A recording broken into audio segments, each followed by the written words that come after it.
everyone, and happy Friday.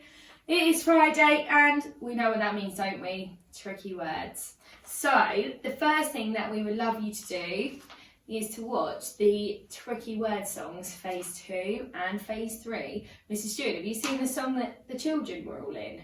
Yes, I have. It was brilliant. Yeah. Loved watching it. I know, they did so well, didn't they? They were. So if you watch that one, then fantastic. Maybe as you go along with that one, you could write down the tricky words that the children are singing. Because that's the only thing with that one, that it doesn't actually show you the words, but maybe you guys could sort that out.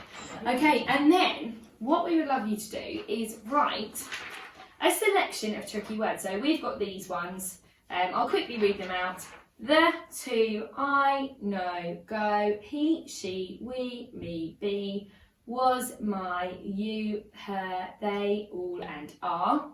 So either a grown-up could write them, or if you're feeling confident, you could write them. But two of you, or in fact, you could do your own one, because two of you need the same words. And what we're going to do is we're going to play a quick game of fastest finger first. So we're going to take it in turns, Mrs. Stewart. Maybe don't look too closely at the sheet yet. You're going to say a tricky word and we're both going to try and find it and see who points to it first. Okay. Okay. We'll take it in turns to say the word, shall we? So, Okay. do you want to go first? Yep. We. Oh, I don't know who that was. You'll have to tell us. I think that was quite close. Miss Whitbourne always beats me in these games. When we're kind of running around the class finding things, yeah, I'm really competitive. Only on certain things, but if I know a person well enough, I have to beat them at games. I'm really competitive. Not so much sport. It's probably because I'm more for the sport. Anyway, right, Mrs. Stewart, can we find you? Oh. Yeah, to be fair, I did say that word, so I had to see where I was before I said it.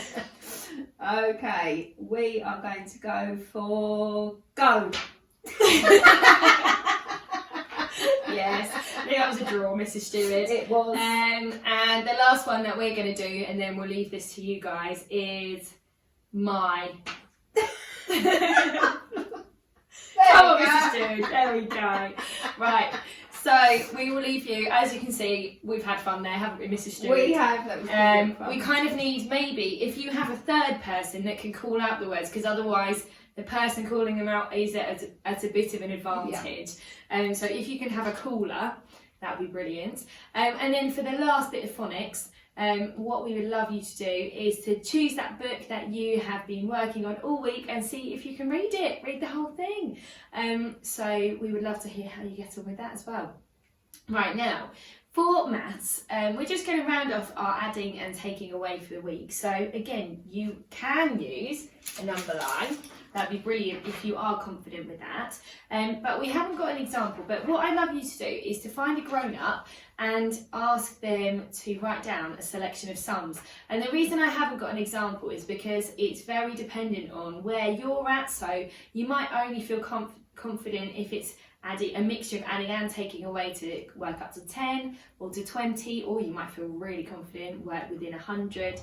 So see if someone can write down some adding and taking away and see if you can work out the answers to the sums. So as I say, you might use a number line, or you might have another way that you prefer, like using counters and doing it physically, or whatever you prefer. But see if you can do a mixture on the page of adding and taking away. Mrs. Stewart, this has been loads of fun. Thank you so much for joining us this week. It's been amazing. I might rope Mrs. Stewart into coming again. It depends on how many other volunteers I can find, Mrs. Stewart. But if not, guys, I will definitely be back. Who knows who will be here with me? I'll be back next Monday, so I'll see you then. Bye. Have a great weekend.